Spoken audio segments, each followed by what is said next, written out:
in a few seconds.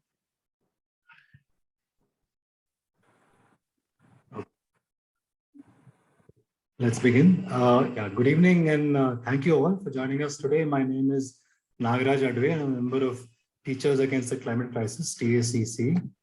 So the subject of today's talk, the IPCC's Working Group 3 report on mitigation of greenhouse gas emissions, which was released a few days ago on 4th of April, is certainly the most important report in the 30-year history of the IPCC and possibly on any subject in recent years. This is because we are in a particular phase of warming, with the next few years being very crucial to preventing even higher and more dangerous levels of warming. So this report has been released against the background of two very significant processes.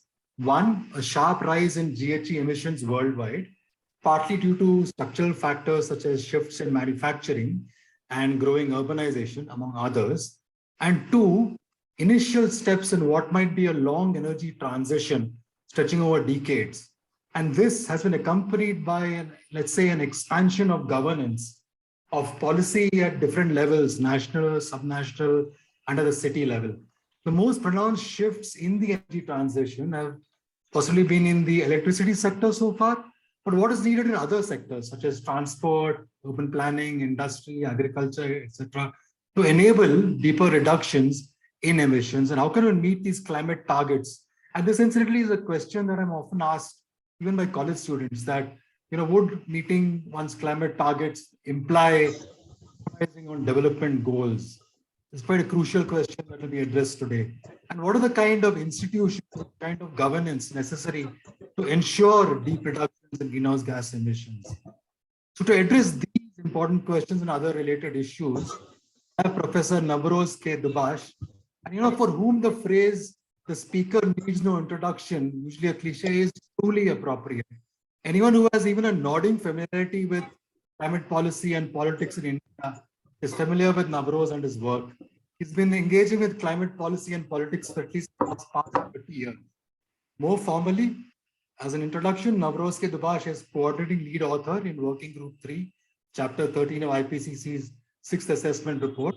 He's a co-author of its summary for policymakers, and of course, professor at the Center for Policy Research in Delhi, where he conducts research on climate change, energy, air pollution, water policy, and the politics of regulation in the developing world.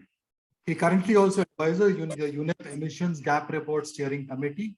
He has been a member of the group that developed India's low carbon strategy for inclusive growth and the Committee for a long-term strategy for low carbon development in India. Among his many writings include his recent work, the edited volume India in a Warming World, which is also, I might add, freely downloadable, published recently from OUP. Now, Navroz will speak, the format is such that Navroz will speak for about 45 minutes, following which, of course, there'll be a Q&A. In the Q&A, it's a pleasure to also have with us Parth Bhatia, who's Associate Fellow at CPR. He's also a contributing author to this chapter, Chapter 13, and a chapter scientist of the chapter Working Group 3, which is entitled National and Subnational Policies and Institutions. To have you as well, Parth. So Navroz will speak for about 45 minutes, and you all could ask the questions. If any of you wish to ask Navroz the question directly, you're free to do so. Kindly just indicate so in the chat box so we can take the questions as they come in. And thank you very much. And one small request, kindly all please keep your gadgets muted while Navroz is speaking. Thank you, Navroz, for agreeing to speak with us, and over to you. Thanks so much, Naga, and I'm really delighted to see lots of old friends on this and fellow travelers on this conversation. As Naga said, I'm going to speak about the IPCC Working Group 3. And just a caveat before I start, we are under all kinds of injunctions from the IPCC to when you're speaking with this backdrop and this IPCC logo and so on, to stay on the right side, as it were, of the policy relevant but not policy prescriptive line. But I'm among friends here, so I do want to sort of engage in more than pro forma discussions, but I will somewhat deliberately and clunkily kind of change hats when I do that. So I'm not overreaching this formal role. So I'm just going to share my screen, if I may.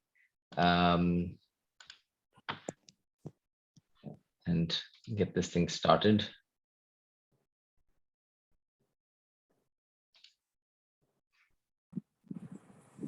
Okay, so I hope you can see this.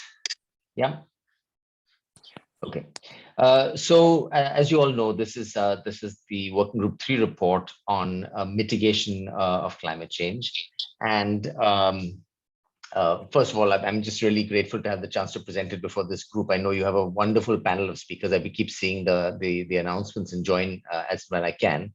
And so all of you know about the IPCC, but just to point out this weird position it occupies in that it's meant to be an assessment, not a review. It doesn't conduct its own research, but it assesses what's out there. And it is meant to be policy relevant, as I said, but not policy prescriptive. And it's very, and what that means in practice is a lot of times you write things that you edit out words like needs. So the world doesn't need to do something. Here are the conditions under which doing something would be useful. And I'm happy to just also talk about the IPCC process, because I think that in itself is actually quite fascinating. So just a quick kind of roundup of this report. So 280 odd authors, still more developed than developing countries, and certainly not in proportion to global population shares. Very skewed gender balance, interestingly, which I hadn't realized until I seen this slide. Our own chapter was somewhat imbalanced, but not nearly so much. And I should say that I was co-lead on the chapter on national policies and institutions. And then the really sort of awful number for those of us involved is this 59,000 review comments number. So our chapter regularly had 12,000 comments per review and 4 rounds of review. So Parth and I had to do a lot of drudgery in the course of all of this. Okay, so cutting to the chase. And so these are slides that will go through, give you a flavor of different parts of the report. I don't know all of it in equal depth. So there will be cases where I punt on questions and cases where I sort of ask Parth to quickly look up things for me as well. But please be forgiving if I'm not able to summon up information at the tip of my fingers. So what you will have seen in the media is that emissions continue to grow. They are now at the highest levels ever, but the rate of growth has decreased in at least some sectors. I think they've decreased in energy and I believe transport as well. So the rate of growth is about halved in those sectors, but it continues to grow. And this is true across the various gases in the bottom half of the panel. And I'm assuming that if I move my cursor here, you can see this movement, right? So this is the bottom half of the panel down here. And we have therefore, with this growing emissions, we have spent most of the global carbon budget for a 50-50 chance to stay below 1.5 degrees.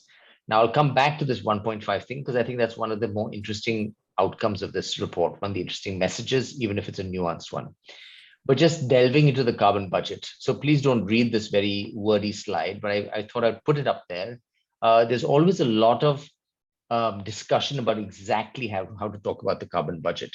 And the salient numbers are that we have about a 500 gigaton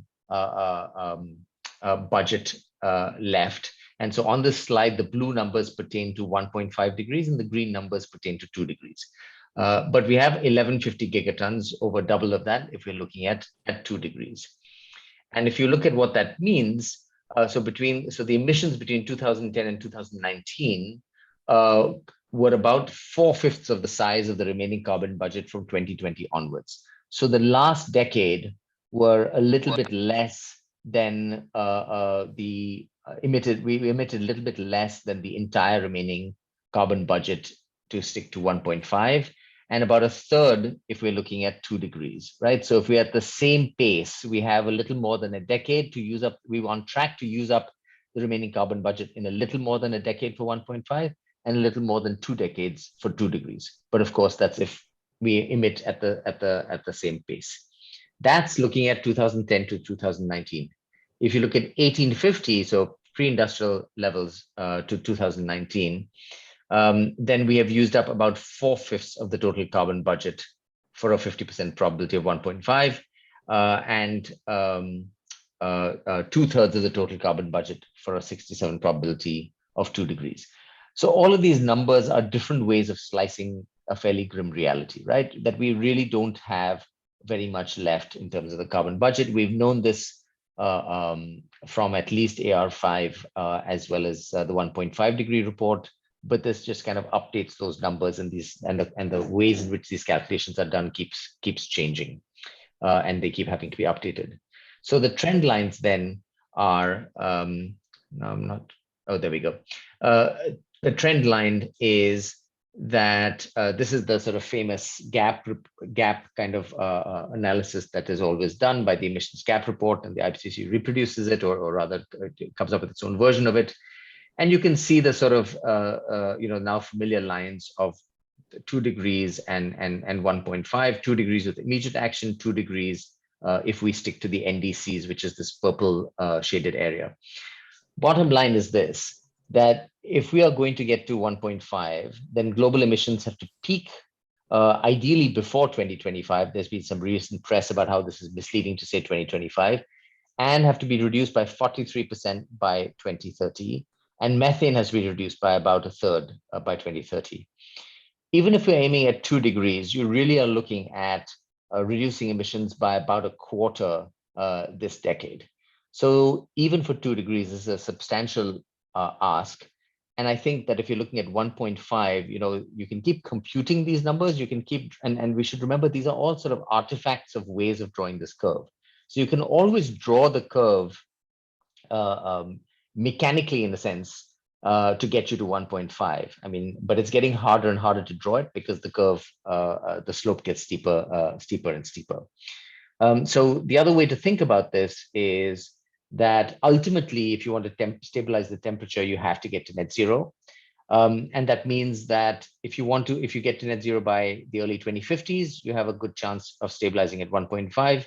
If you get to net zero by the early 2070s, and this is net zero CO2, of course, then you're looking at closer to 2 degrees. But this is sort of the punchline, in a sense, on where we are that this report put out. And it's a slightly different message from the 1.5 report. It doesn't say we can't do this, but it says unless there are immediate and deep emissions reductions across all sectors, 1.5 degrees is beyond reach. And I don't have to tell you that this formulation was debated and discussed. What is the exact formulation? And frankly, behind the scenes, there is a little bit of discomfort with this idea that there's some kind of cliff-like threshold at 1.5 degrees. And maybe a more sensible way of thinking about this is, look, the damage is worse at 1.6 than 1.5, worse at 1.7 than 1.6, and so on and so forth. So we just kind of have to get started and not be obsessing about a particular temperature threshold.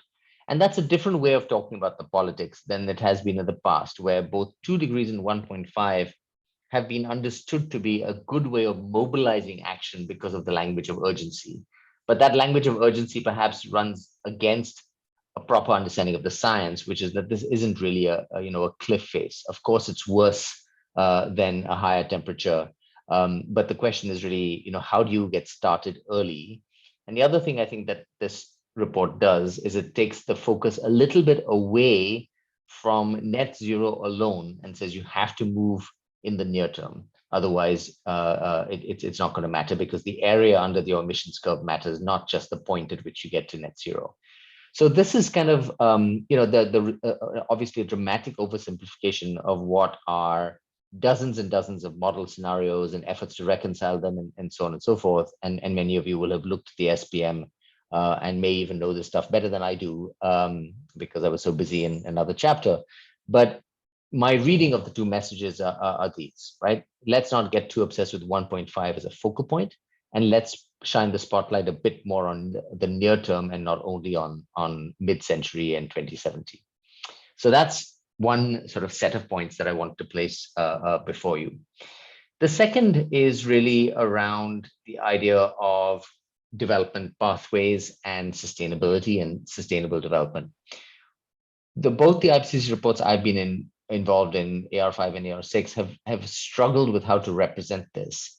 And this report has an interesting and somewhat different framing, where we talk about shifting development pathways towards sustainability. And why is this important? So I'll try and explain why I think this is an intriguing framing.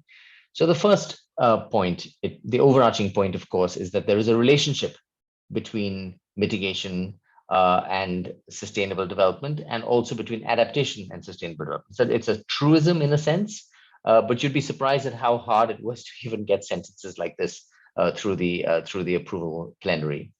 But also that there is a recognition that climate change can result in some trade-offs as well, right? It's not all synergies between climate change and mitigation in particular. So the first sub-bullet there says that, makes again the fairly obvious point that when you have limited economic, social, and institutional resources, this results in high vulnerability and low adaptive capacity. So the poorer you are, the less far along you are on the road to sustainable development, the more vulnerable you are. I see that there's a question up. Let me maybe just finish the next point and then we'll take the question. The second point, however, which I think is interesting, is the argument that if you look at, yeah. Sorry to interrupt you. We could take questions at the end after you're done speaking. So okay, as a clarification, I'm happy to also entertain them in the process, Naga. But so the second point that I want to highlight here, though, is this argument that shifting development pathways towards sustainability can broaden the portfolio of available mitigation options and enable the pursuit of synergies with development objectives. Now, what this says, what's interesting about this concept of development pathways is it's not meant to be a construct for developing countries alone. It's a construct for all countries, right? So it includes the kind of lifestyle arguments that we've been hearing, but it does it in a way that's common across countries. And the argument here is, if you're looking at mitigation, please don't only look at things like renewable energy and supply technologies, or even just energy efficiency and so on and so forth. There's a very wide range of mainstream policies, including things like your stimulus packages, including things like urbanization, including your strategic questions about job creation. So mainstream economic development considerations are implicitly climate decisions. And wouldn't it be a good idea if they were made explicitly so? Again, not to argue that they always move together, but the explicit consideration of where they do move together and where they don't move together would be useful. One way of thinking about this, many of you will be familiar with this idea of co-benefits that many of us have written about in the past.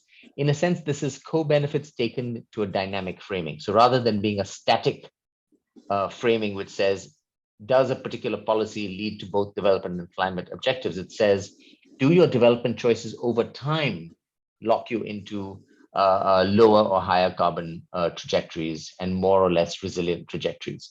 So it's kind of a door to mainstreaming climate change in broader context.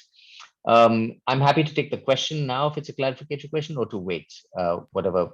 I can't remember who put their hand up. Yeah, Navroz, I suggest that we wait. You can take the question after you finish your presentation, and we would have as well. Yeah, right. Okay, great. Happy to do that. So a corollary of this, so to my mind, this was actually a very interesting argument, and I'll expand on it later. But the short version of it is this, right? If climate policy is now invariably, and the way we talk about it, and Parth came up with this nice construction. So climate policy is not just climate in inverted commas policy, right? It is actually something much larger than just looking at climate as the primary object of interest, or mitigation as the primary object of interest. So related to that then is the fact that leads to very challenging decision-making processes, and you have to have the capacity, the state capacity to deal with that. We'll come back to that towards the end. Related also is this idea of climate justice. And the report has quite a lot in it on climate justice, right? So enhanced mitigation and broader action to shift development pathways towards sustainability will have distributional consequences both within and between countries. So this is not necessarily an easy path. This was a carefully constructed sentence on the international side, right? So the IPCC doesn't get into the dynamics of the international negotiation process, except in the chapter on international policy. But this carefully worded sentence says that equity remains a central element in the UN climate regime, notwithstanding shifts in differentiation. And those of you who've been following this for a while will know this refers to common but differentiated responsibility. So differentiation between states over time and challenges in assessing fair shares. So this whole enormous literature on whether what a country has done can be considered fair or not fair. But I think the report spends more time on the fact that there are internal distributional consequences, including shifting of income and employment during the transition from high to low carbon activities, and the argument that explicit consideration of climate justice, including through equitable sharing of benefits and so on and so forth, can both lead to more of a social compact around these changes, make them more lasting, as well as increase resilience and requires supporting those in need. So it calls explicitly for paying attention to the equity and distribution issues, and highlights, for example, the fact that we have had now just transition processes in quite a few countries around the world. So here's sort of a list of them. You know, there's a German commission. There's also actually interestingly something in China. There's a working group in Finland for a just transition. South Africa has a presidential commission on climate change, and so on and so forth. So it's not ideally not just words, but also sort of institutional constructs now being put behind this. Now, one can be cynical about these constructs, but at least better than only lip service, because you create a platform where you can do something about thinking through the just transition related elements. Okay, so that's sort of part two in a sense of what I want to get through, right? This development pathway and shifting development pathway framing and its implications for climate and equity. The next piece, which I, despite Naga's advertisement, I'm actually not going to go into in that much detail, is what can you actually do sector by sector? And I'm not going to do it in that much detail, partly because it's just, you know, I end up doing it very once over lightly, and it's worth going to the chapters. But I do have a few slides in my back pocket if people want to explore some of these sector issues better. But the bottom line that the report's summary puts out is that there are options available now across sectors, and these are the various sectors represented, these are the graphics here, that can at least halve emissions by 2030. And unwritten here, but stated in the text of the next slide, is that 50% reductions are available at a cost of under $100 a ton, and under $20 a ton of carbon, you can get 25% of that. So that's quite a lot, and not just $20 a ton. Some of that will be in terms of net benefits. So if you look at this graph on the right, this is kind of stock IPCC analysis. It's what's called the costs and potentials graph. So what is the potential and what are the costs of emissions reductions across these various options and across sectors? So the blue part of each of these graphs represents basically net savings. And then the other colors represent progressively higher costs. So the orange is up to $20 and so on. So you can see that you know, there's quite a lot going on in energy. There's quite a lot in land use, and there's quite a bit in industry. But the industry stuff tends to be more expensive. Transport, buildings, and energy tend to have the most net benefits. That is the most kind of blue in their bars. So this is the kind of you know, fine-grained granular graph that requires digging into a little bit more, and I won't go into it here. But I think the point is there is potential out there, and a fair amount of that potential is at relatively low cost and even net benefit, right? So this is however, the proverbial kind of dollar on the sidewalk question. Just the fact that there are these options doesn't necessarily mean that they will be picked up, right? There are political economy issues, there are institutional issues, and Naga asked me to speak about the energy transition issues in India, but I'm not going to in this talk, but that's, you know, exhibit A in this. Just the fact that you might have cost saving or relatively low cost options doesn't mean that a country will necessarily pick them up if there are all kinds of lock-ins to existing institutions that make it hard to do so. A first for this report was an exploration of the demand side options. And I think this was actually quite interesting. And it basically says that and by demand side, they're not just talking about behavioral changes, right? Not displacing this to the consumer and saying as long as the consumer buys things differently, we can save the world. It's very explicit that you need shifts in technology, infrastructure, and behavior that work together. And so you do need a strong role from the state in particular, and I might add also institutions in order to make this work. When you add up all these demand side strategies, the report says you could reduce emissions by 40 to 70% by 2050. Now, this kind of bucketing is always very hard because the energy sector, the transport sector are not, these are not mutually exclusive, and they're certainly not exclusive when you come to the demand side. So exactly where that potential lies is not that 40 to 70% obviously is take into account the fact that there are lots of overlaps with other sectors. Now, the next bullet is also intriguing. It says that basic services could be provided at 4 to 60%. That's obviously an enormous range of current final energy demand while improving services.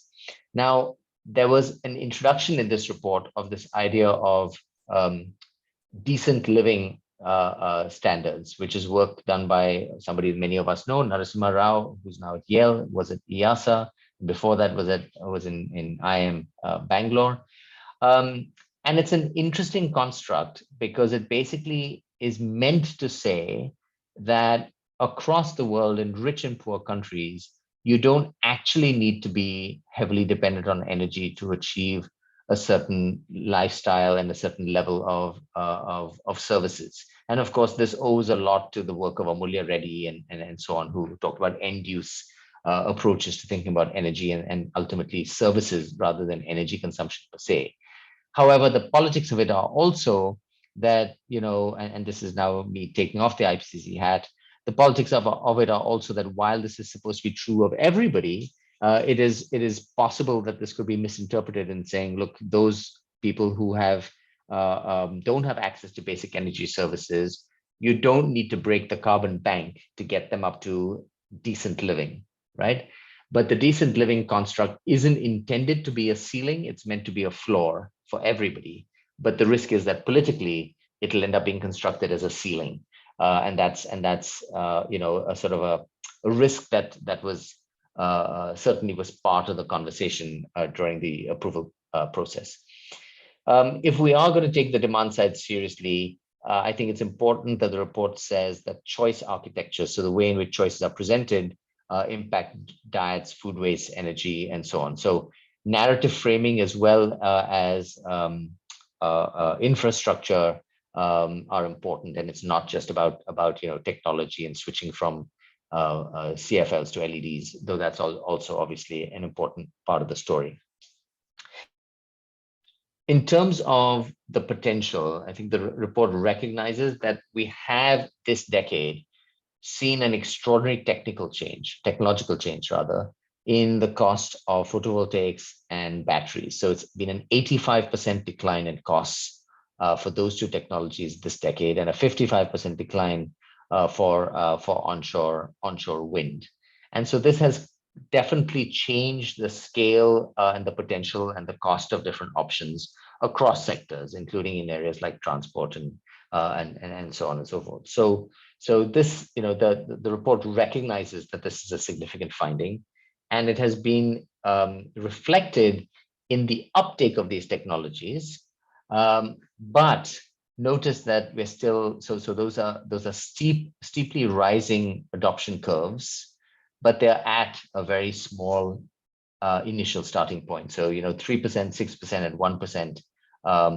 Those numbers in the bottom of each of those graphs, right? So it's steeply rising is the good part.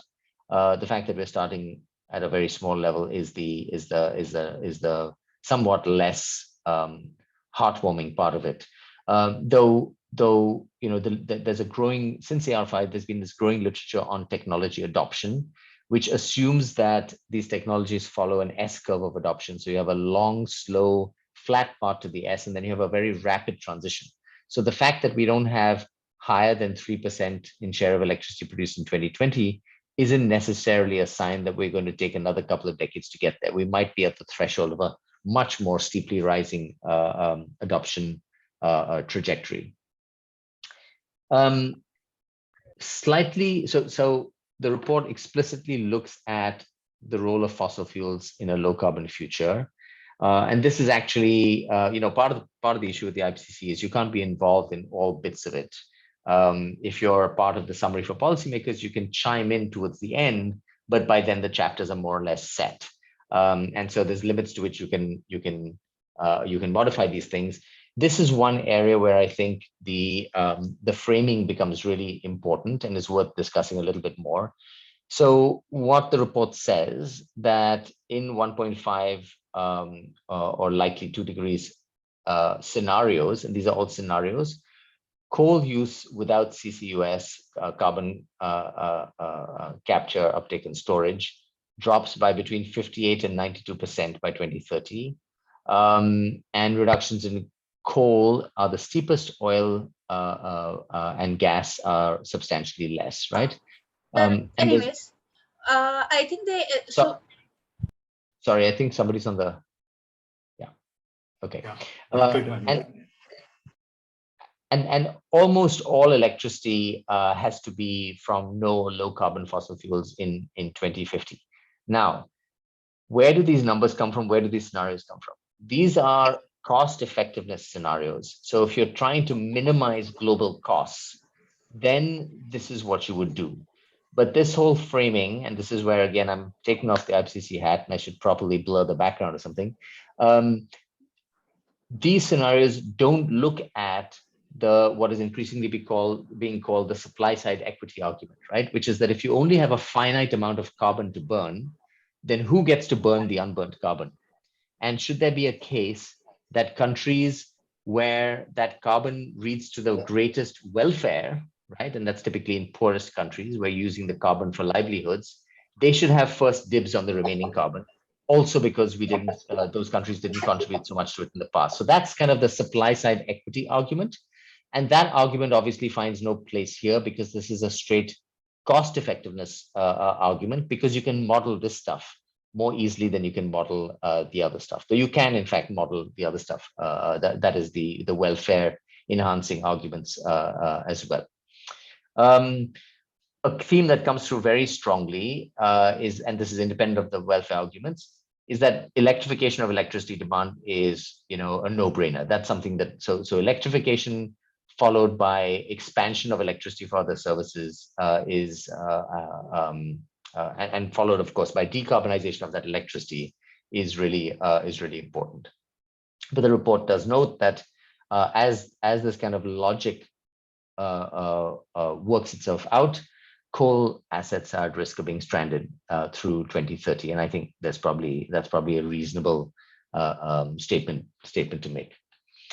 The report does have an interesting chapter that looks at finance flows, right, and finance and investment flows.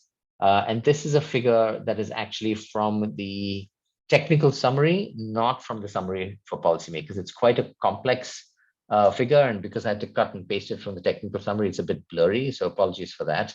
So what this does is it looks by sector, by developed to developing country, and by region at the average investment flows needed until 2030, which are the gray bars, and they have errors on them. And the actual flows in the past few years, from 2017 to 2020, which are the various shades of blue, right? And essentially what you're saying is the blue bars are substantially below the gray bars. That is, where we are today is substantially below where we need to be by some factor. So for example, in the case of energy efficiency, it's between 2 and 7 times less than where we need to be by 2030. And by developed and developing country, the factor is 4 to 8 times in the developing world and 2 to 5 times in the developed world, right? So there's more investment proportionately as compared to need going into the developed world. And globally, on average, it's 4 to 6 times less than is required. Now, these finance need numbers are, of course, somewhat speculative, but given that it's only for a decade, we have a good sense of what the technologies are and what they cost. And so as sort of at an order of magnitude level, I think it tells us something. And of course, here you see the same graph by region, and perhaps unsurprisingly, it's in absolute terms, it's really East Asia where these needs are greatest, and South Asia is not so far behind, but the multiple in South Asia is 7 to 16 times less than what is needed. So the finance story is definitely an important story. It's going to be politically very important, I think, this year and at the next COP. And this was perhaps no surprise to all of you. It was certainly a heavily discussed part of the report. Okay, so the other thing the IPCC typically does is give some kind of punchline number on what this is all going to cost. But I personally find this a deeply frustrating punchline. So what it says is global GDP will continue to grow, but would be a few percentage points lower in 2050 if we limit warming to 1.5 degrees compared to if we maintain current policies. And the few percentage points are on the order of 1/10 of a percentage. So you lose 1/10 of a percent of annual growth rate, which translates to a decline in or lowering of global GDP of between 2.5% and 4% by 2050. So it's not the per year number. The overall number by 2050 is 2.5% to 4%, right? Which is not a very big number. But here's why this is a frustrating number. That number doesn't actually take into account the savings from avoided damage, nor the possible co-benefits, right? And with those two things added in, it's very likely to be net beneficial. So in a sense, it's not very useful to say that we will be between 2 and 4%, 2.5% and 4% poorer in 2050 than we otherwise would have been. Not 2.5% to 4% per year, mind you, just 1/10 of a percent, 0.1% per year, but 2.5% to 4% cumulatively by 2050. But that doesn't take into account the fact that avoided damages would more than make up for that in all likelihood, as well as the fact that there may be all kinds of other co-benefits, air pollution and job creation and what have you. So bottom line, to the extent it really matters, the stripped down version of the costs, the most conservative estimate of the cost means that we would be a tiny bit poorer. But when you add in the possible gains, it's likely to be net positive, right? Okay, the other, as I said, that cost number doesn't talk about all the co-benefits and synergies and so on and so forth, but the sectoral chapters do look at that in quite a lot of detail. And there are qualitative assessments of what those gains are. And I'm just going to give you a very quick snapshot of how the report tries to present this. If you look at urban areas, for example, so these are the kinds of approaches, right? So land use and spatial planning, electrification of the urban energy system, district heating and cooling networks, waste prevention, and so on and so forth. So what they do is they map each of these, the sector chapters, they map each of these mitigation options against the 17 SDGs, and they look for areas where there are synergies, which are the positive signs, and where there are trade-offs, which are the negative signs, right? And if it's dark blue, then it is high confidence, and if it's light blue, then it's medium confidence, and the absence of anything indicates low confidence statements. So basically, you see a lot more pluses than minuses, and you see quite a few of them being dark blue, right? So the argument that not everything, so SDGs and climate mitigation don't always go together, but they substantially go together. And the full table in the working group report, which covers all the sectors, gives you a nice snapshot of the sectors where this relationship is stronger and where this relationship is weaker. So here's the one for agriculture and forestry, and I'm going to go over this really fast because I know I have 80 colleagues on this. They'll ask me awkward questions. So I hope I don't get caught on this, but you can see a similar relationship where there are quite a few dark blue and light blue positive sign boxes on this. Okay, so now I'm going to turn, if I can, in the last 10 minutes I have, to the part of the report I was most invested in, which is laws, policies, and institutions. And I think we said some interesting things. So I just thought I'd take you through this a little bit. And just by way of backdrop, though, linking it back to what I said about shifting development pathways, right?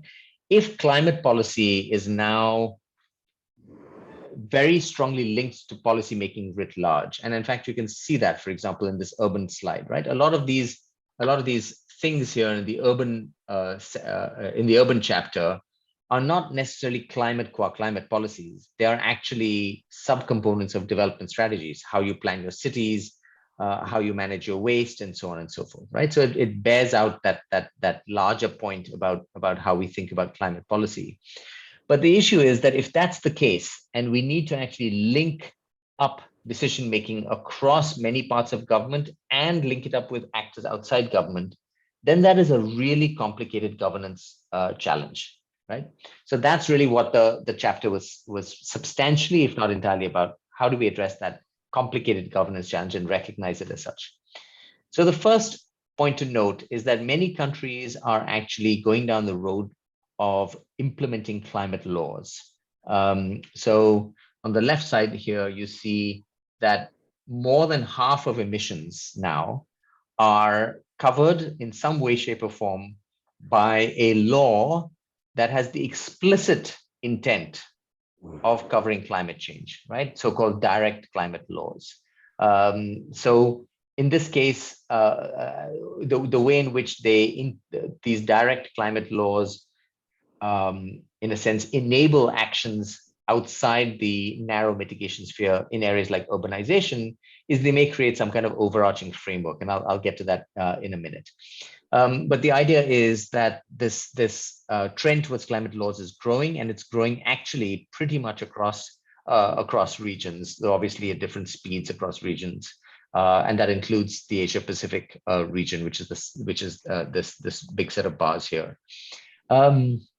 So we have direct laws in 56 countries, and they tend to be the larger emitting countries, which is why they cover, even though they're only 56 countries, they cover more than half of emissions. Do we know how effective these laws are? Well, so far there's been one statistical effort to try and map this. And the best guess of that is that by 2016, these laws, as well as what they call executive policies, so executive actions in the policymaking area. So this study looked at both these things, have reduced emissions by about 6 gigatons a year. So about 1/10 of annual emissions, right? So policies have had an impact, but have they had nearly enough of an impact? Not so clear.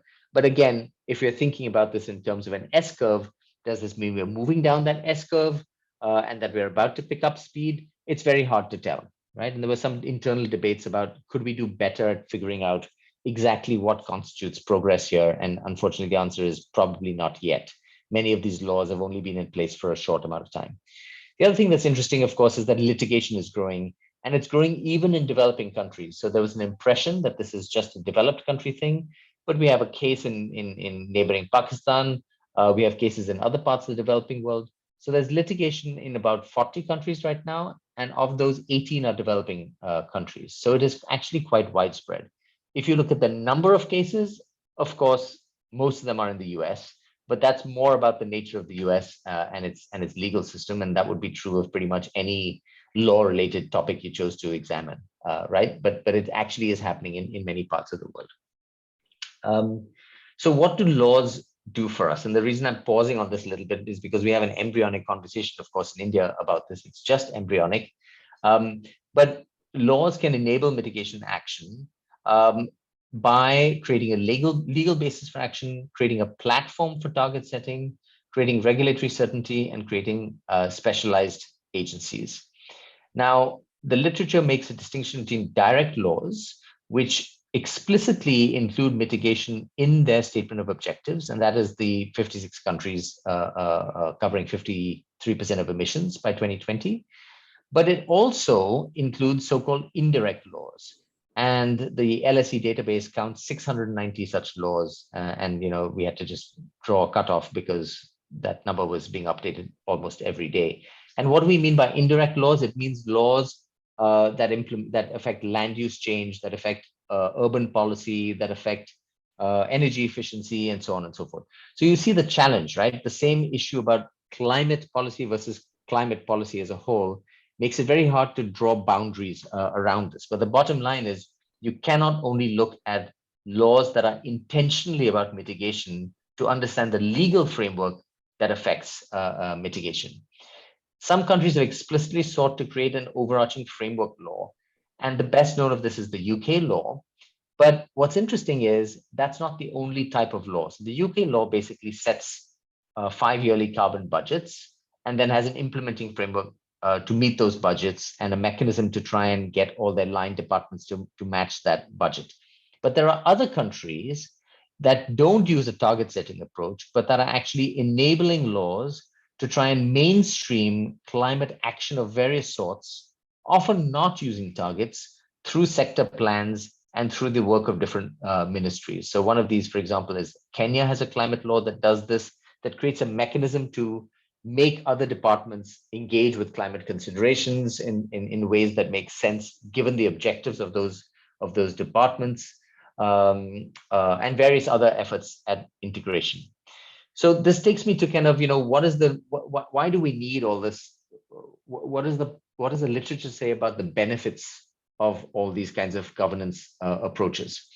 And I will sort of full disclosure here, this slide draws substantially on some work that I did collectively with a few others, partly because I really wanted the chapter to say something around climate governance, and there just wasn't a very well-developed literature on this.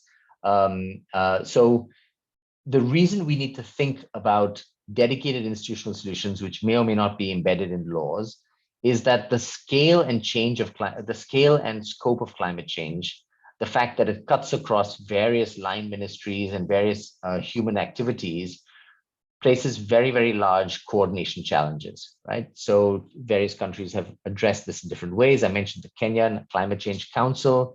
China has kind of a top-down way of addressing it, where it devolves authority essentially to its NDRC, which then has the authority to tell line ministries what to do in case they don't meet their obligations. The second reason we might need dedicated institutions, or at least repurposing of existing institutions, is the strategy setting role.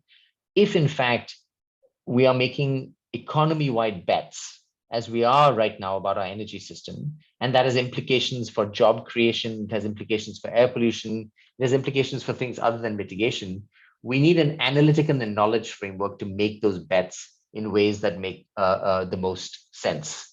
And we're also talking about doing this under time constraints. So the UK has a climate change commission. In other writing, Parth and I and others have written about India maybe needing a low carbon development commission that isn't just about mitigation, but we need some place in government where these questions are being asked and there's an effort to answer them. Not that it has to be only done within government, but it should be a focal point for conversation with those outside government as well.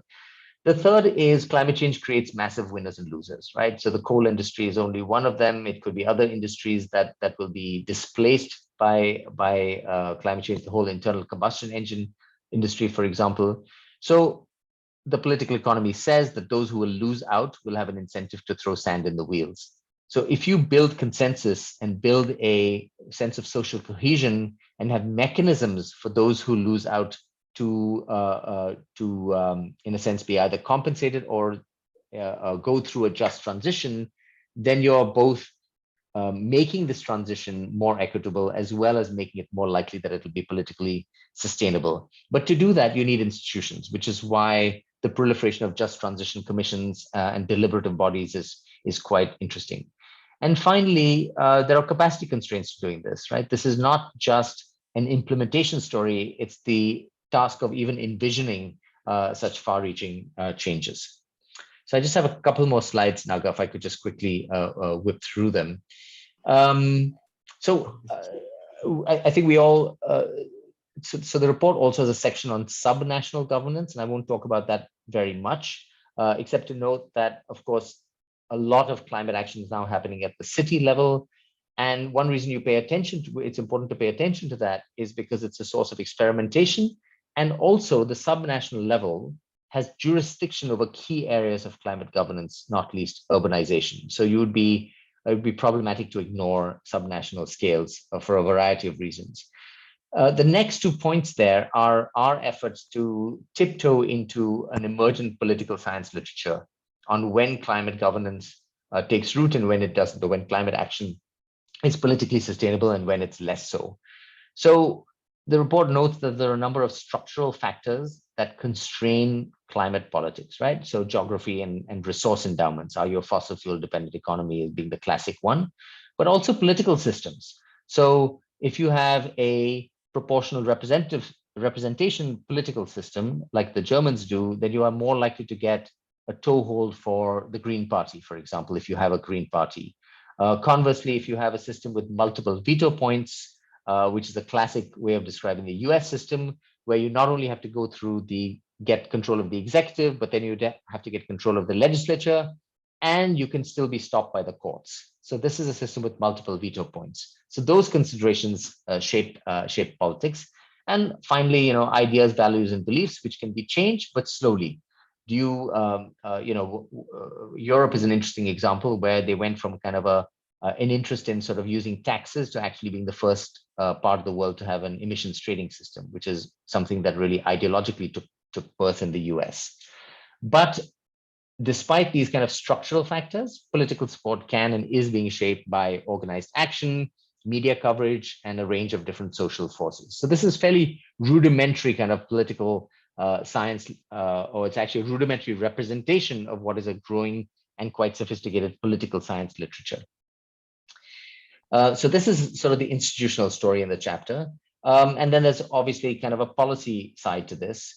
And to very quickly go through this, you see here, and this is just for G20, that across a range of domains, the number of policies have been growing steeply since 2000, and these curves break them up by different types of policies. Carbon prices or market instruments are also growing and currently cover about 20% of global emissions, either through taxes, but mostly through emissions trading systems. And we have different lines of evidence that suggest that these policies are working, but there tend to be sort of limited studies of particular geographies and particular instruments. And there are lots of gaps in the coverage. So you might have big parts of the economy that are exempt from an emissions trading system, or you might have a regulatory system that allows for leakage and so on and so forth. The report also tries to unpack the effect of fossil fuel subsidies, always a controversial chapter. And actually, it was one that Parth and I were sort of engaged in negotiating down to the wire, in a sense, in the approval plenary. And the bottom line is removing fossil fuel subsidies can have an effect, but figuring out exactly how much of an effect is really hard because it depends on all kinds of assumptions that are hard to defend. And you can therefore end up with a pretty wide range, really from 1 to 10% reduction by 2030, depending on your assumptions. I already talked a little bit about policy instruments and their effectiveness. I want to actually move as quickly as I can to, and this is maybe the last sort of thing I say really. Actually, let me skip this slide and go straight to this one. And this is something Parth and I worked on particularly carefully, and we are quite invested in it, and I hope you find it interesting. We tried to sort of map the shifting landscape of climate policy, so along 2 axes. So if you think about how climate policy is framed, is it framed narrowly around mitigation, or is it framed as we do in India around multiple objectives of mitigation and development? Of course, Sharad and others have used this framing as well very successfully. So that's one axis. And the second is the approach to policymaking. Is it about shifting incentives, or is it a more dynamic story about enabling transition? So if you like, back in AR5, this direct mitigation focused top left box was where the center of gravity of climate policy was, right? You want to reduce emissions now, you don't think about the broader context, and so you end up thinking about cap and trade, carbon tax, and so on and so forth. At around the same time, in developing countries, the argument around co-benefits took us to this right-hand side box. So things like appliance standards, fuel taxes, policies that weren't explicitly or intentionally about mitigation, but had mitigation outcomes as a serendipitous side effect, so that's this box here. The bottom left box represents an emergent literature that says, this is the S-curve literature, if you like, that says we need to be explicitly accelerating socio-technical transitions. And that includes not just subsidizing renewable energy, but explicitly phasing down coal and addressing the political economy of incumbents holding on to lucrative opportunities and so on. And then the bottom right box, in a sense, is the even broader expansion that this report tries to articulate around shifting development pathways, which says you need system level shifts that take into account these multiple objectives. So here you get into conversations about urbanization, land, energy, water nexus approaches, green industrial policy, regional just transition plans, and so on and so forth. So we found this an interesting way of talking about how much the landscape of what we count as climate policy has broadened. And really, I just want to leave you with this and really welcome comments on all of this, but in particular, we're curious what you think about this last framing and look forward to the discussion. Thanks very much, Naga. Sorry, I'm a couple of minutes over. Brilliant.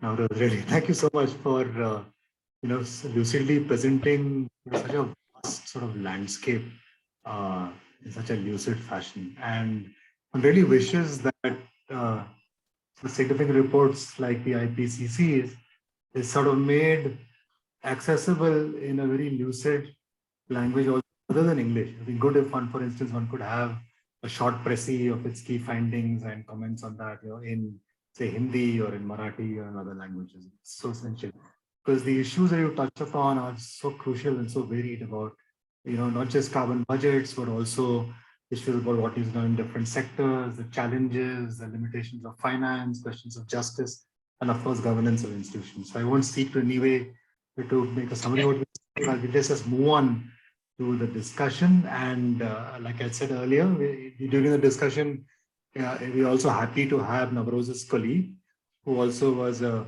contributor to chapter 13, Parth Bhatia, also at CPR, who would also respond to some of the questions as they come in. So as I said earlier, you're all sort of encouraged to key in your questions in the chat box, and you're also welcome to ask the questions yourself, or in fact, any comments that you might have, any thoughts that you might wish to share.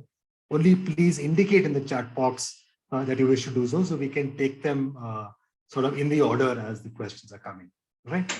Currently sort of going, I think we had a question at the top from Sharad Lele, Navroz, who he was sort of asking in response to initial comment about 1.5 not being a cliff. I think he asked one climate scientist focusing on 2 degrees Celsius because of claims that beyond 2C, we'll have runaway climate change, which implies a cliff itself or sorts. Why don't you sort of start with that and then we can take the others. Thanks so much. So yes, clearly there's sort of concerns about runaway climate change, but in a sense, I think if he's still on this call, is he here?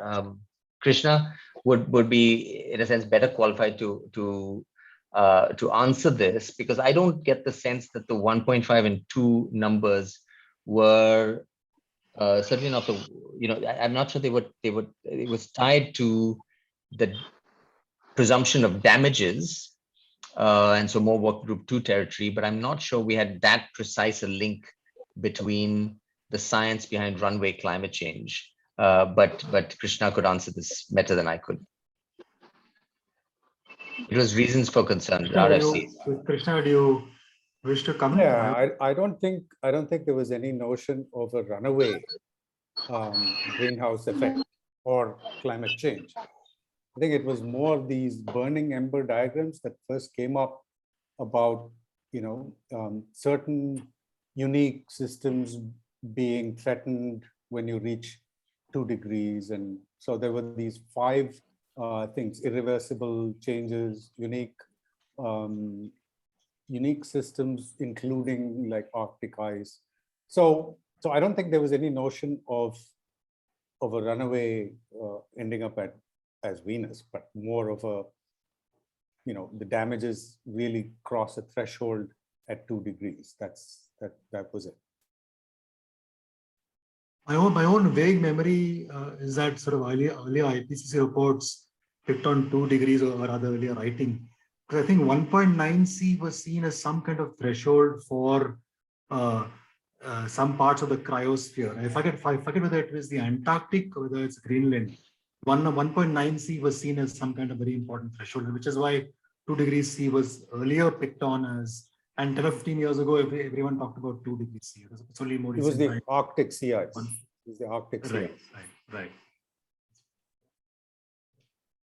So if I could just jump in here, though, I mean,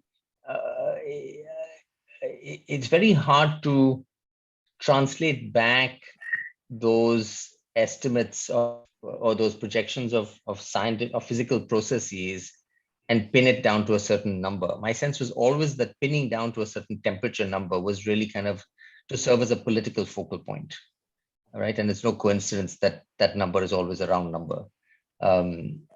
So the question is, when does that pinning down to a number help you with the politics, and when does it potentially hurt you with the politics? And the argument is now with 1.5, are you getting to the point where, and this is again me not IPCC hat and all that, where it might actually hurt you with the politics? My own sense was that the 1.5 target was because the small island states were keen on making sure they survived. And otherwise it would have stayed at 2 degrees C. So yes, it's political, but it's also survival. So I think 2 degrees is, I mean, 1.7 would have been just as good, or 2.2 would have been just as good. But I think, people like nice round numbers. That's my sense. Can I just quickly also jump in on this? Yeah, please.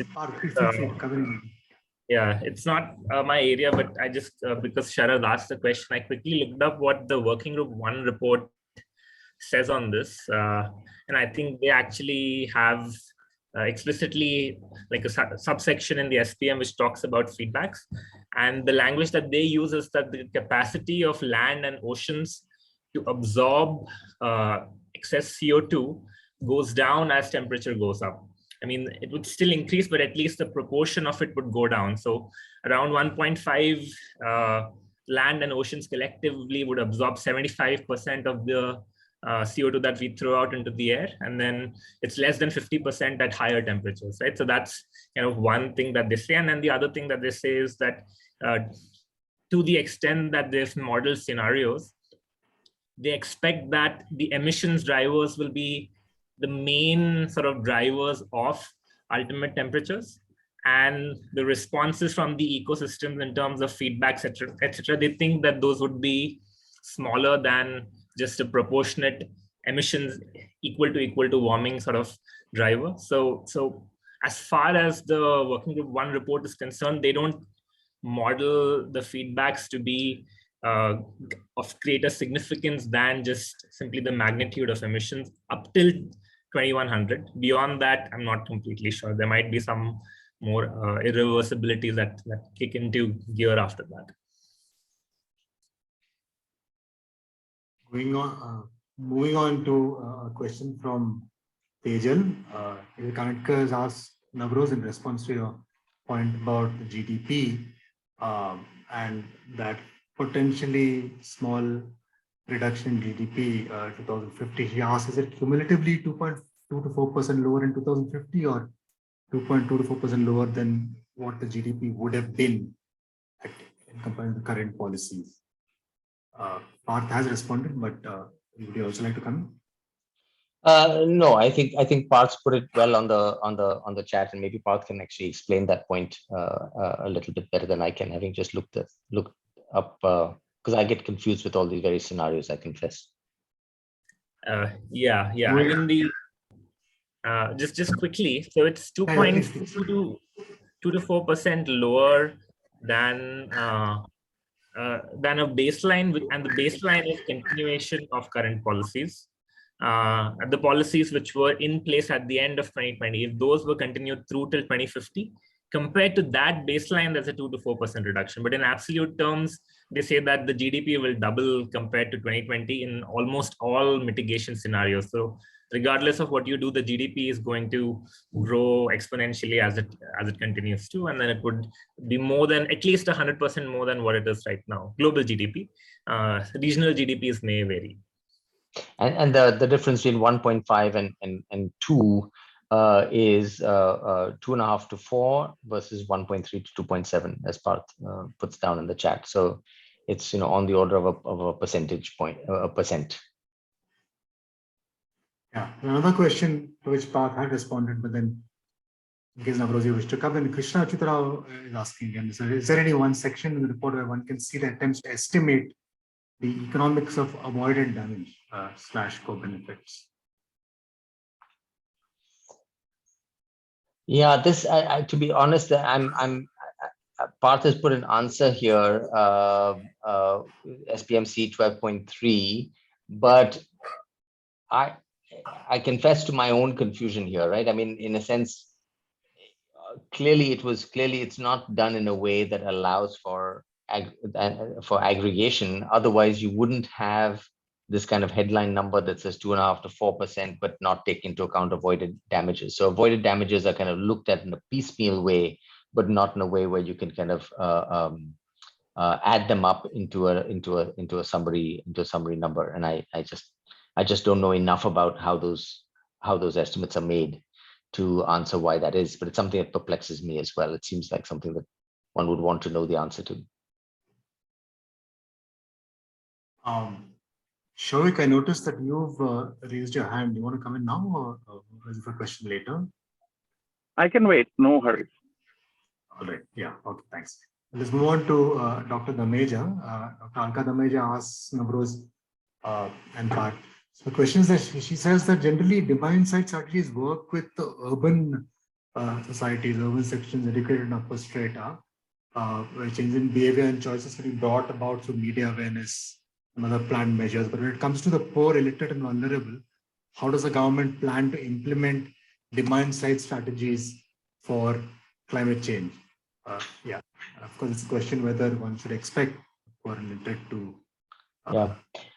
I'm not sure I completely agree with the premise of this. That I think people at all income levels are amenable to both incentives and nudges and information. And you could argue that, in fact, especially if some of these demand side strategies have greater cost savings, that they're more likely to be adopted by people closer to the poverty line. Also, if you have people who have not settled into a high consumption lifestyle as well, obviously, have every right to aspire. But if that behavioral lock-in has not happened as yet, then it's possible to, in a sense, provide the infrastructure that allows those services to be met in a lower carbon way without going through the detour of a higher carbon services approach and then changing that over time. So I can imagine all kinds of scenarios where that need not necessarily be the case. I think the trick is that you have to kind of bring technology, behavioral nudges and information and infrastructure and investment together to bring about those demand side changes.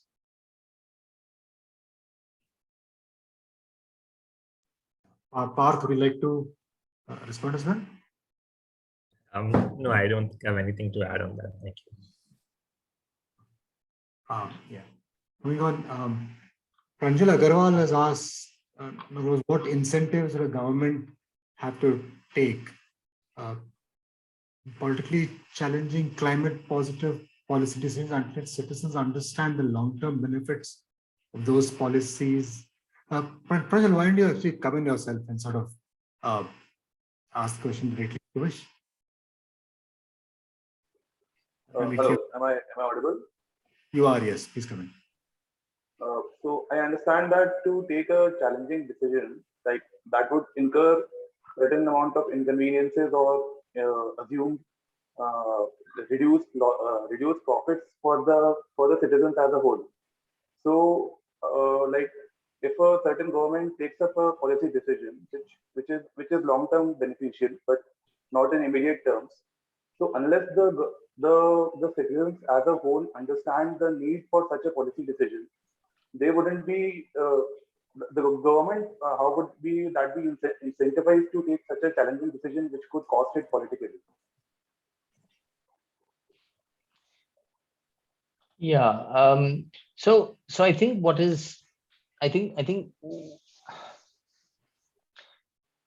obviously one of the issues here is this time consistency issue, right? So a challenging climate positive policy decision, as you put it, would be one that would impose short-term costs for long-term gains, and that's true of many sort of reform-oriented decisions. But I think what the report tries to say, and the way in which it tries to sort of reframe this by using that, for example, that table that showed the synergies and trade-offs, is that there is actually quite a lot that you can do that could bring near-term gains as well. Also, financially, there are a fair number of things that under $20 a ton or even with net benefits. So there's a lot that one can do without having to impose those costs. And if you think about this as using that language of a shift in development pathways, then there's scope, and it's not guaranteed by any means, which is why you also have to be careful and prepared for disruption and have just transition processes and so on. But there's scope for re-envisioning the future in ways that may lead to gains, not even in the long term, but in the medium term. So a classic example is, if you're thinking about the competitiveness of your economy, you are not thinking about that in a static context. You're thinking about that in a context where you're making a informed judgment on how fast the rest of the world is moving, for example, to a renewable energy or an electric vehicle type future. So if you want to remain competitive, then in a sense, you want to be going in that direction, and you want to be doing it in a smart way that also creates jobs and so on and so forth. So that's a strategic question, which is the sort of question the development pathway approach leads you to ask. Again, I'm not assuming that you will always get one answer or an answer that takes you in the direction of more mitigation, but that is the kind of question that you need to be asking. And where, if the answer is that there are trade-offs, then you need to explicitly prepare for those trade-offs. So this is not to say that there are no politically challenging decisions, but to say that that's more of a mixed bag. There are some decisions with possible short-term benefits or low costs. There are decisions with synergies, and there are decisions that would be strategically wise to take, even if they require some transition to be negotiated, right? So it's a gradation of choices that the report tries to lay out.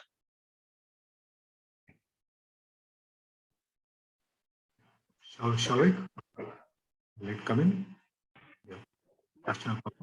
And Navroz, thanks for your brilliant talk and presentation. And we have learned a lot from your report and this other writing. So my question was about your last slide, which you presented. I was wondering, like, where would a policy like carbon tax and dividend, or carbon tax and spend and dividend, would fall in among those 4 coordinates which you showed?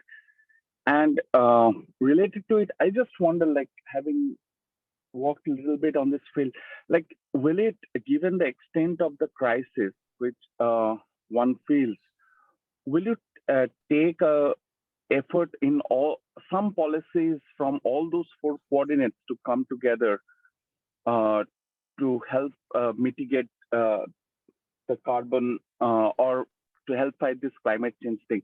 The reason I ask this, like, is it really worthwhile compartmentalize these policies in any way? That's why I was wondering. Thank you. Yeah, it's a really good question, and I'm glad you brought it up because I had to rush through that bit of it, and this is where I'd also invite Parth in a second. No, the reason for doing that is not to say that countries have to choose between those quadrants, but to show that there are implicitly there's a different thought processes behind each of those quadrants. So, for example, the carbon tax story, right? So one of the other things the report says is that carbon taxes have been shown to help with the adoption of low-cost emissions reduction measures, right? Because you will basically take measures up to the level of your carbon tax. And in most countries, they haven't had the political agreement to set very high taxes. So those low-cost measures get picked up, but it doesn't necessarily help you with higher cost measures or with technological transitions. And you need supplementary policies. So the bottom two parts of that matrix actually were trying to tell a story that I didn't tell very well, which is that increasingly, rather than thinking of individual policy instruments, the game around climate policy is thinking about packages of policies.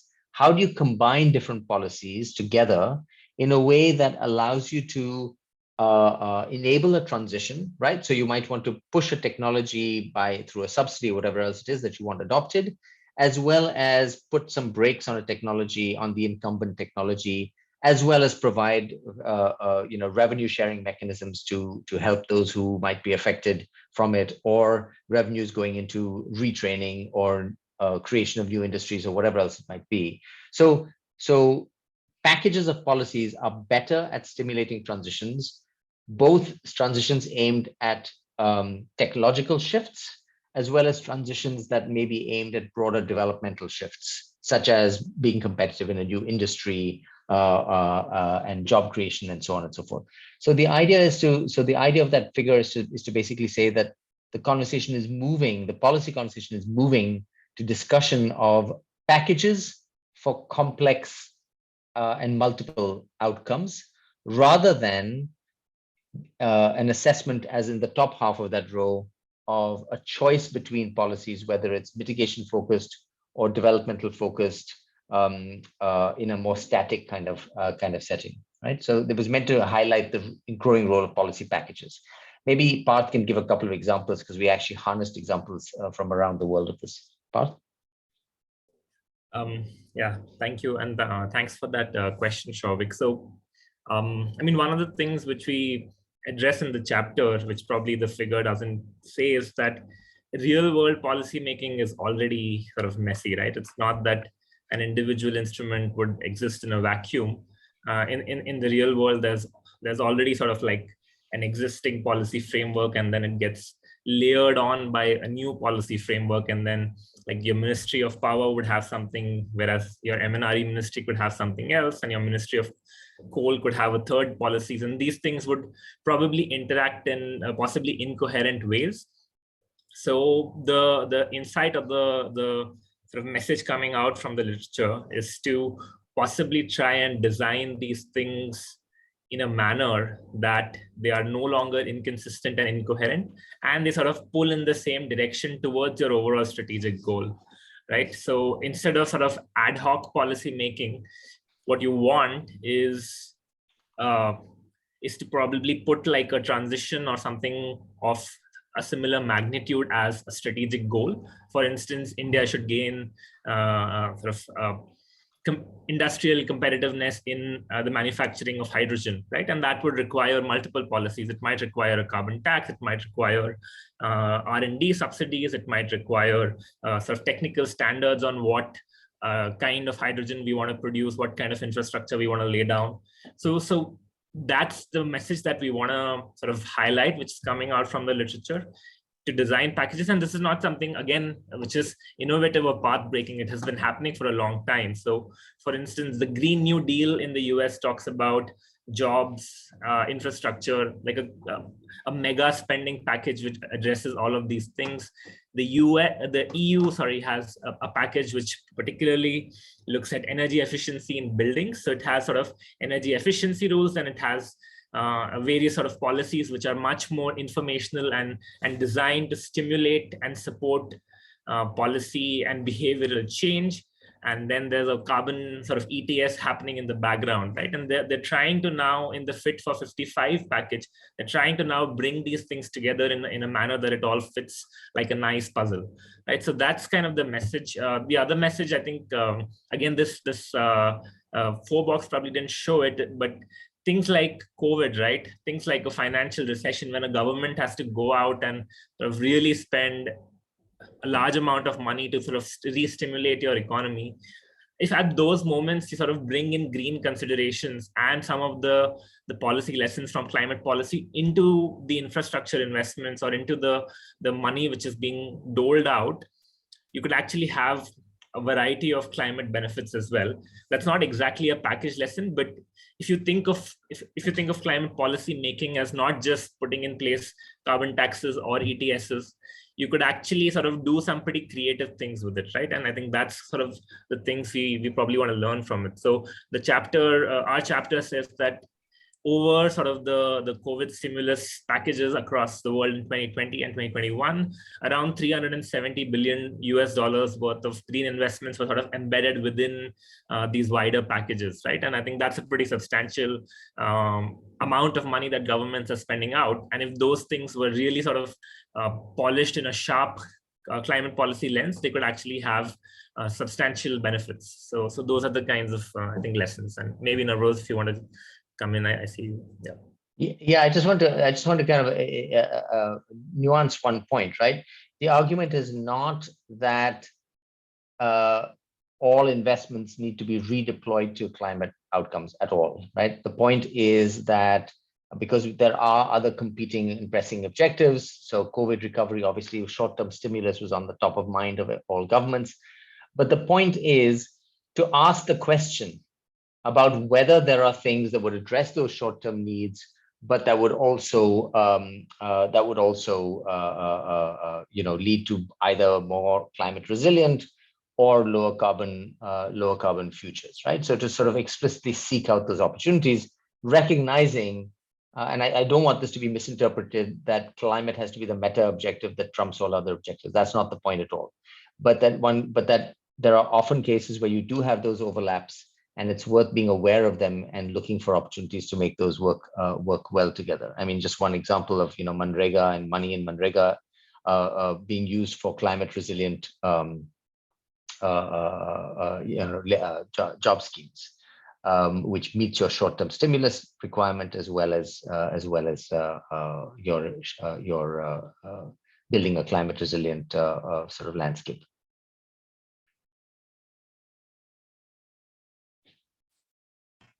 Just coming into that, Navroz and Parth, I'm just wondering to what extent, is energy security one of the motivations, and that factor seems to have particularly got sharpened recently with the Russian invasion of Ukraine. So I'm just wondering how different countries might then respond in the short or medium term to their need for a certain energy security. So it might, on the hand, push some countries in Europe to greater renewables, but it could also push other countries to sort of hunker down and go back to coal or go back to oil and gas as the US has done recently. In fact, in that sense, China is particularly interesting. In that sense, Chinese, not so much in response to Ukraine, but China's recent, I think, 14th five-year plan on energy talks about a massive expansion in its electricity capacity. And undoubtedly, some of that would come from, but it also would mean a massive expansion of its coal mining and so on. And I noticed that China was, in fact, one of the items in that box at the end. So I'm just wondering whether there was any conversation about the different pulls and pushes within China, both the central level and also in the provinces, and what drives the Chinese provinces to push for, say, greater coal or so on. Sorry, it's a more general both a comment and observation. Yeah, obviously, we other than through case studies, the report doesn't go into particular country experiences. But let me use that question to also make the observation that the IPCC is in some ways a really limited body, because we can only cite literature that is published by October 2020 in this case of this report. which means that it's probably been in gestation for a year and a half at least before that, through publication and writing and whatnot. So funnily enough, forget about Ukraine and the rise in concern around energy security. Certainly that all happened after this report was done. Even COVID literature, just the barest minimum amount of it made it through the publication filter in time to be included in this report. So, the report is very poor at in a sense, being reactive and responsive to big recent changes. It's really sort of,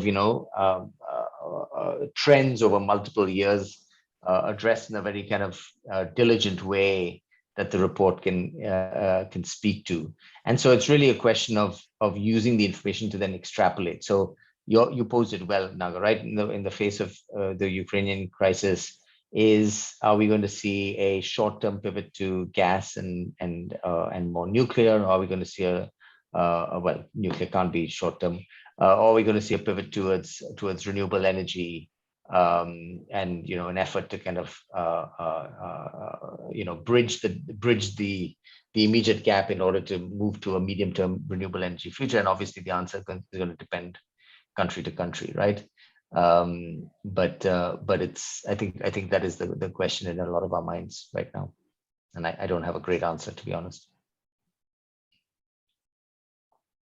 Do you wish to come in or should we move on? No, there's not much to add except a funny observation is that the UK sort of came out with the new energy security doctrine, which says we'll build 5 new nuclear plants. So it's also, in some parts of the world, it's a short-term response to this. It's funny. There are a couple of broad questions here. There's one from Nupur Rizbud, who is a member of SAPAC. It's nice to have in Nupur here. Nupur has asked, so is there any time stage at which it might be too late to respond to sort of climate change? Sort of would windows be closing, or would action help at any time? Yeah. So I there was a nice line in AR5 which I always go to, and I think I don't know if it's in the summary report synthesis report is still to come out across all 3 working groups. This is from the last time synthesis report. It basically says that mitigation is essential because we cannot adapt to a world where we don't do any mitigation. If we are in a 5, 6, 7 degree world, it's beyond adaptation. And adaptation is essential because we're not going to mitigate fast enough. So, so even at 1.5, even at where we are now, we are clearly, it seems highly likely we're seeing climate impacts. At 1.5, it'll be quite a lot more. If we go beyond 1.5, it'll be yet more. So we are beyond the threshold where we will mitigate enough to avoid the need for adaptation. So we definitely need both. It's not a very helpful answer because you want to know about the relative balance of emphasis, but it's also the case that adaptation and mitigation sometimes go together, and in some cases can be made to work together. In some cases, there's a strong trade-off between them. The classic example being cooling efforts that help you adapt, but that in the process enhance mitigation. But I think the way I see it is that we probably need both more mitigation and adaptation that we're seeing at the moment.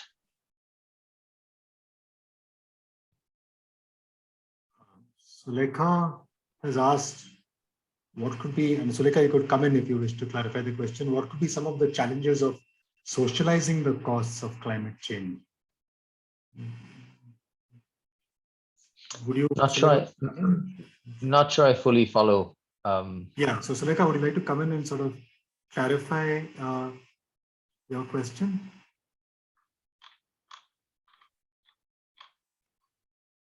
Sulekha is still there. Maybe she's not at her desk. Okay, if she comes in, let's move on to the question at the end, which at the moment is the last one on this list. Kunal is asking, how does, at the end, Kunal asks, how does carbon trading, carbon bonds, how will they help the LDCs, the least developed countries, developing countries in African and the Asian continent, except to monetary benefits through trading? Either of you, both of you, please. Hello? Yeah, Surekha, we'll take a question after the current one. I just asked. Yes, sure. Sorry, I was just No, that's okay. It's okay. trying to get the mute button work. Right. Sorry, just start with this one. Thank you. Yeah. So the original idea of forms of carbon trading, which is in particular this idea of joint implementation or CDM, where between a country that did have a carbon cap and a country that didn't have a carbon cap, is that would help funnel money from one country to a country where the emissions reductions could happen, which would typically be assumed to be a least developed country. And supposedly in ways that also led to sustainable development gains being realized. And I think the track record of that was pretty poor. So my own sense is that I think carbon trading has had less impact than most people thought it would a decade ago, particularly when it comes to trading across countries with and without hard carbon commitments. So I think for least developing countries, I'm not sure it's going to be a terribly powerful force, but I could be wrong on this. This is, I confess, one of my biases, and I speak here with an individual point of view. Because the challenge is really that it's trying to have the gains from trade and pursuing the least cost options without actually creating property rights over that carbon, because you're not actually creating a cap. So by creating a cap, you create a property right over it. And so you end up with all kinds of problems like, so if you create a carbon credit, for example, in a developing country for a retrofit of a boiler, you put in a more energy efficient boiler. Well, how long do you give that credit for? Do you know, for example, if that boiler would have been changed anyway in 2 years or 3 years, right? So you have to have a baseline against which you judge how you allocate that credit. I'm not sure I explained that clearly, but I think the point is there's lots of scope for that sort of jugglery when it comes to some of the kind of trading mechanisms that countries have experimented with in the past.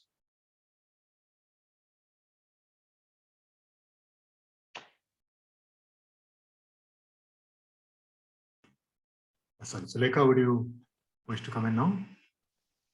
Yeah, sure. First of all, thank you so much. This was such a stimulating and interesting discussion that is going on.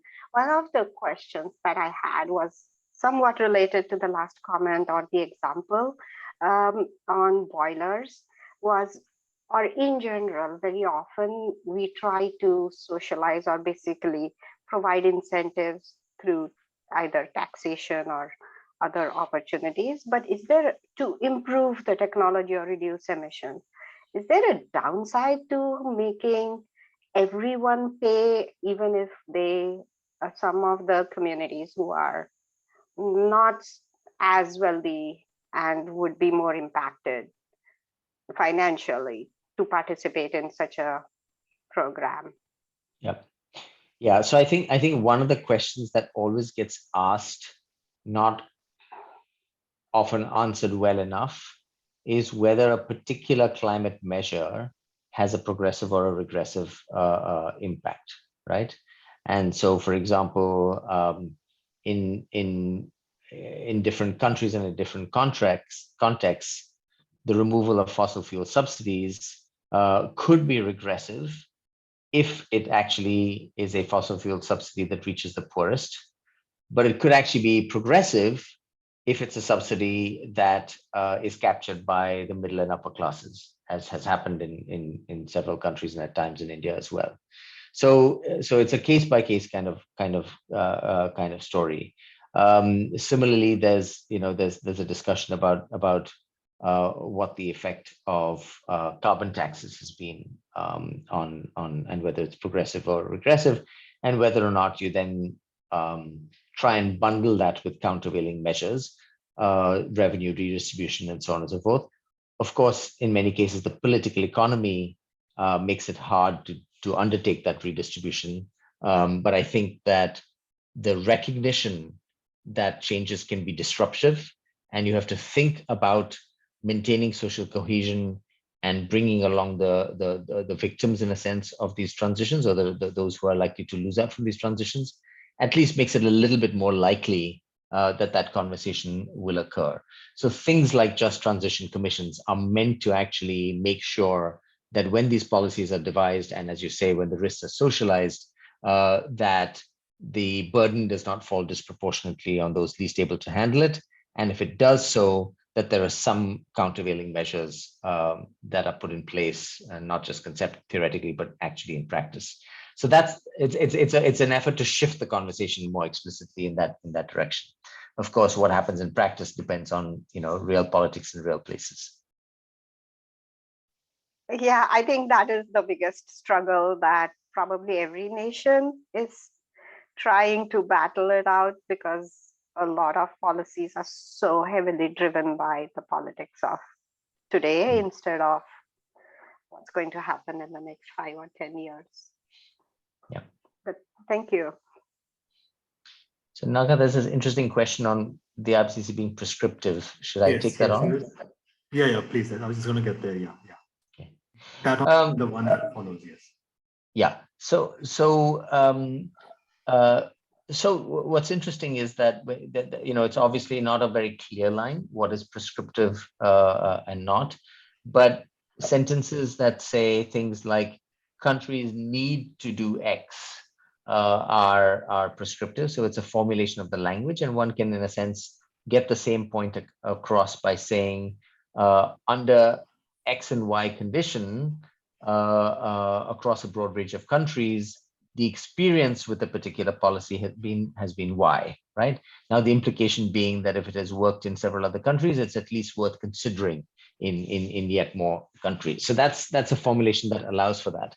But also things that could be read to be specifically commenting on what a given country does is definitely a no-no, right? So you can talk about what has worked in particular countries, but not use that to infer what that or another country should be doing. So it's a bit of a judgment call, but the spirit of this is that you're assessing the literature as a way of informing governments, which takes us to your next point. And I don't know.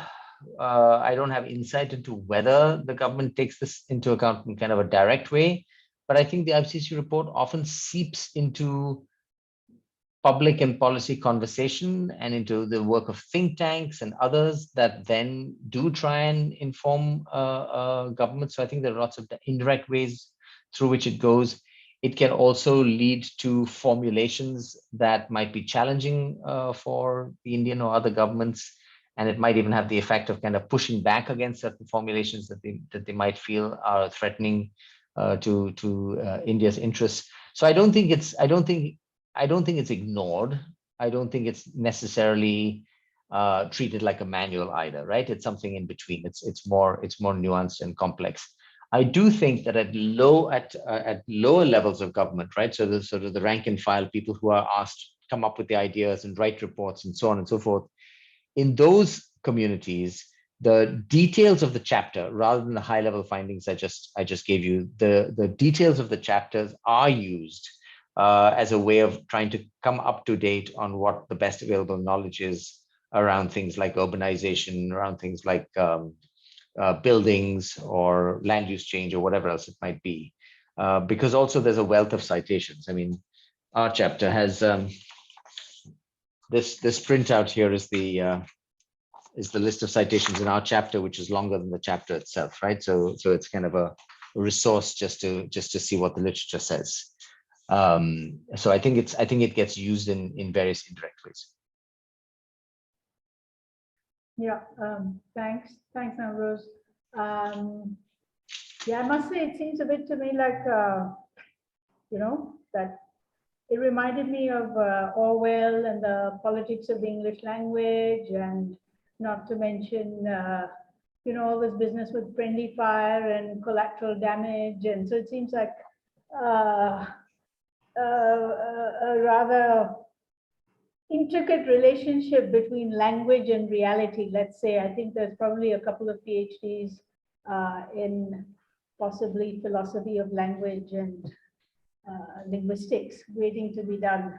And perhaps I'm being too conservative when I say a couple of PhDs. But okay, I mean, I find it a bit, you know, bureaucratic-ease, I guess. But I mean, I'm just wondering, you know, how does it work? You have to walk a very fine line, obviously. So. Yeah. No, it's more than, I mean, I think you are actually a little conservative. There's a book I just recently became aware of that will come out next month on the IPCC process.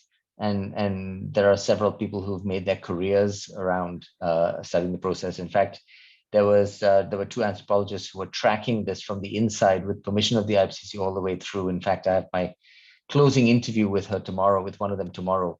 So it's as an object of a structured social inquiry, understanding that it's social inquiry within an explicit kind of political crucible.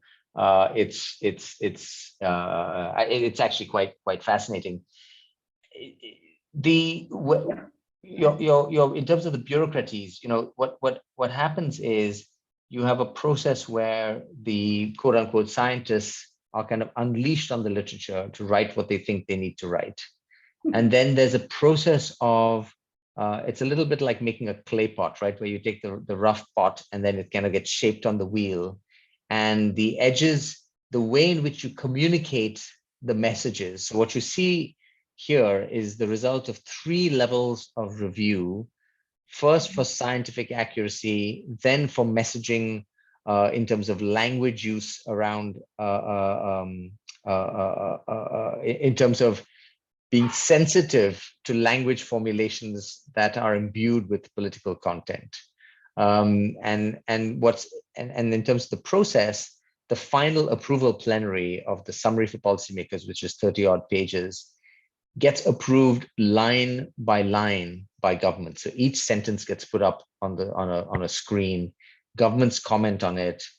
They then authors then respond to those comments, and in a process of back and forth, a change in the language or a reformulation of the sentence is put forward until agreement can be reached. Now, this doesn't mean the author's role in this is to make sure that the sentence matches their understanding of the science. The government's role is to make sure that the formulation is one that isn't prejudicial to their interests, given the constraint of scientific integrity, and that is something that is clearly communicable for a policymaker. So it's an interesting, and it's explicitly understood to be a co-production process. So it's not really bureaucraties, it's actually more explicitly. Yes, Minister, yes, Prime Minister. Well, I'm not sure that I'd actually recognize that metaphor, because for example, there are sometimes formulations that around contested issues that, you know, you might have roadblocks in the negotiation.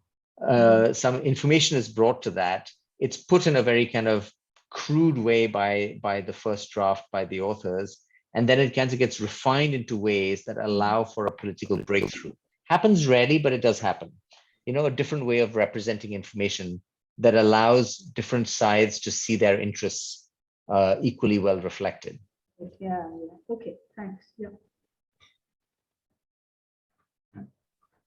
I think that in the question in the chat box, and I can now only echo what Krishna, Chutarao, and Buddhaditya sort of said in the chat, which is really thank you for a wonderful presentation, and to both of you for responding to a very fine discussion, and thank you for all the work that you put in the IPCC report itself for something that is so hugely significant. And I can only hope it's sort of clearly laid out pathways, in a manner that is comprehensive and clear. And one only hopes that it's basically up to us, various organizations, civil society, individuals, those concerned, to ensure that these things happen faster and with the greater urgency that the situation warrants that's been present in the working group 1.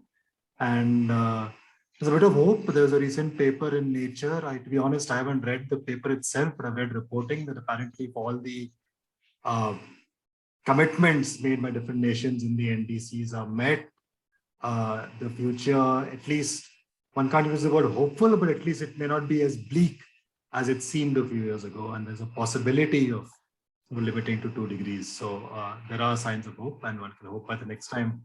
That sort of is what drives us. So thank you once again, Navroz. It's really nice to have you for a wonderful and lucid presentation. It's very good to have you finally here speaking at TACC. Thanks, Parth. See you too. Thanks for inviting us, Naga, and thanks for everybody for sticking with this long presentation. Yeah, thank you all for joining in. Thanks. Bye-bye all. Bye-bye. Those interested, there's our email in the chat box. Anyone interested in future talks and presentation. Okay. Thanks all. Thanks, Sharik. Closing it. Thank you.